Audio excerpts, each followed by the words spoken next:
ইসলামপন্থীদের vote এক বাক্সে আনার লক্ষ্যে গত সেপ্টেম্বরে আত্মপ্রকাশ করে ৮ দলীয় জোট।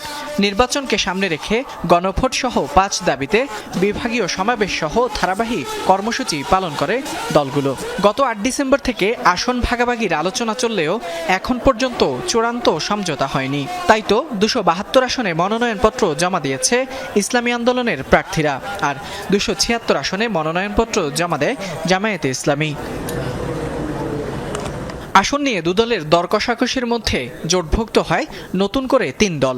ইসলামী আন্দোলনের দাবি, শরিকদের সাথে আলোচনা ছাড়াই এনসিপি, এলডিপি ও এবি পার্টিকে জোটে নেওয়া হয়েছে। এরপর অনেকটা প্রকাশ্যে আসে বিভক্তি, যদিও আলোচনার টেবিলে সমাধানের পথ খোলা রেখেছে দুদলই।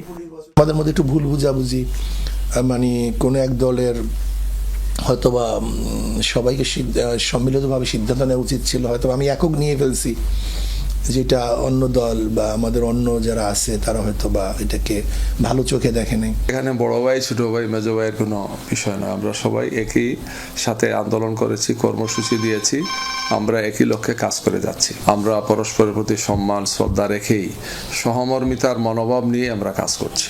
নির্বাচনী মাঠে এমন মতবিরোধ স্বাভাবিক বলে মনে করে ইসলামী আন্দোলন ও জামায়াতে ইসলামী। আগামী ২-৩ দিনের মধ্যে আসন চূড়ান্ত হবে বলেও আশা নেতাদের। আমাদের মধ্যে যতটুকু সমস্যা হয়েছে অ্যালায়েন্সের ব্যাপারে আশা করি সমাধানযোগ্য এবং সমাধান হয়েও যাবে। সবাই আন্তরিকতা আছে এবং আমাদের মধ্যে বৈঠক হচ্ছে, রেগুলারই বৈঠক হচ্ছে, আলোচনা হচ্ছে। আশা করি ইনশাআল্লাহ একটা সমাধানের পথে আমরা চলব। রাজনীতিতে তো ভিন্নমত থাকে, প্রত্যাশা থাকে, এই সব কিছু মিলে আমরা সর্বোচ্চ চেষ্টা করছি যে স্ব অবস্থান থেকে প্রয়োজনীয় ছাড় দিয়ে হলেও ঐক্যটাকে ধরে রাখা এবং আসন সমঝোতাটাকে যাতে সবাই মেনে নেন, এই ধরনের একটা সিদ্ধান্তে পৌঁছার চেষ্টা করা হচ্ছে। মতভেদ, ভুল বোঝাবুঝি থাকলেও জোট নিয়ে আশাবাদী ইসলামী আন্দোলনের নায়েবে আমির। সেই সাথে উড়িয়ে দেন জোট ভাঙার শঙ্কাও। যেহেতু ইসলামের প্রতি মানুষ ঝুঁকছে, সেখানে আমরা অন্য কারোর সাথে জোট করব কেন? তো আমরা যদি সেখানে চলে যাই চাঁদাবাজদের কাছে, আবারও সেই যাদের বিরুদ্ধে জোট হয়েছে, মানে জনগণ যাদের প্রত্যাখ্যান করতে চায়, তাদের সাথে অংশগ্রহণমূলক তো নির্বাচন হতে পারে না। জোট নেতারা বলছেন, আসন বন্টনে অগ্রাধিকার পাচ্ছে প্রার্থীর বিজয়ী হওয়ার সক্ষমতা।